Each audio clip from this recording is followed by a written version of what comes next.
Officiers généraux, officiers supérieurs, officiers subalternes, sous-officiers, caporaux, matelots et soldats.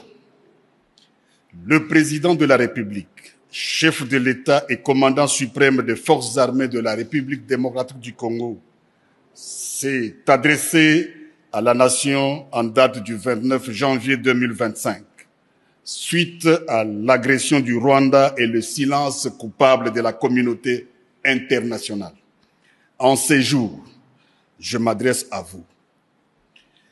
Allez-vous permettre à nos audacieux ennemis de violer impunément l'intégrité du territoire de la République? Allez-vous permettre que s'échappe l'armée qui a porté la terreur dans vos familles? Vous ne le ferez pas. Marchez donc contre elle. Arrachez à son front les territoires actuellement sous son emprise. Votre engagement et la fidélité à votre devise. Ne jamais trahir le Congo. Toutes ces guerres sont causées par la convoitise de nos ennemis.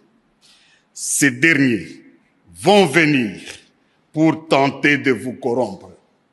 Il ne faut donc pas trahir le Congo. Vous devez vous rappeler les conséquences d'une armée défaite. Apprenez au monde que la malédiction s'abat sur ceux qui violent le territoire du grand peuple. Les résultats de nos efforts ne sera qu'une paix durable. Vaincre sans péril, on triomphe sans gloire. Il n'y a aucun orgueil à tirer d'une victoire facile vis-à-vis de l'ennemi. Pour les services rendus dans cette lutte dans laquelle nous sommes engagés, je vous présente les remerciements du commandant suprême de ma part et du pays tout entier. Ce n'est pas seulement pour aujourd'hui, mais pour tous les temps à venir que nous devons perpétuer pour les enfants de nos enfants, cette grande et libre nation dont nous avons bénéficié toute notre vie. Je vous prie de vous souvenir, non seulement pour moi, mais aussi pour vous, que la nation vaut la peine que l'on se batte pour elle, pour s'assurer un tel joyau inestimable qu'est la République démocratique du Congo. Nous avons devant nous une épreuve de plus pénible, de nombreux et longs mois de lutte et de souffrance. Vous vous demandez quelle est notre politique. Je veux le dire ici.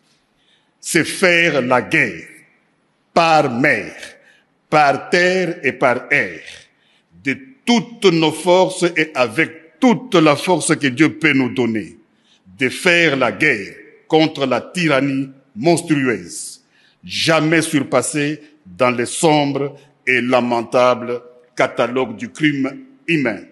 Telle est notre politique. Il s'agit d'une question de vie ou de mort pour la République démocratique du Congo. Il s'agit particulièrement de savoir si le peuple congolais restera libre ou tombera dans l'esclavage post-colonial.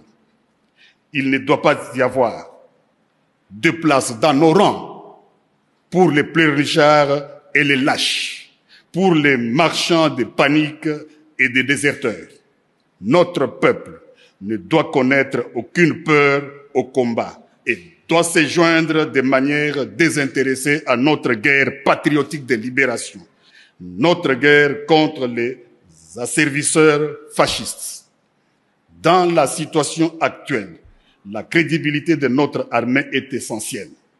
C'est pourquoi vous devez assumer sans faiblesse votre mission constitutionnelle. Défendre les frontières de la République démocratique du Congo contre toutes les menaces, d'où qu'elles viennent. Vous devez donc faire face aux menaces qui se présenteront dans tous les domaines de conflictualité. Chacun d'entre vous doit se sentir concerné par cette mission. Ici, nous restons debout et nous nous battrons. Il n'y aura pas d'autre retrait.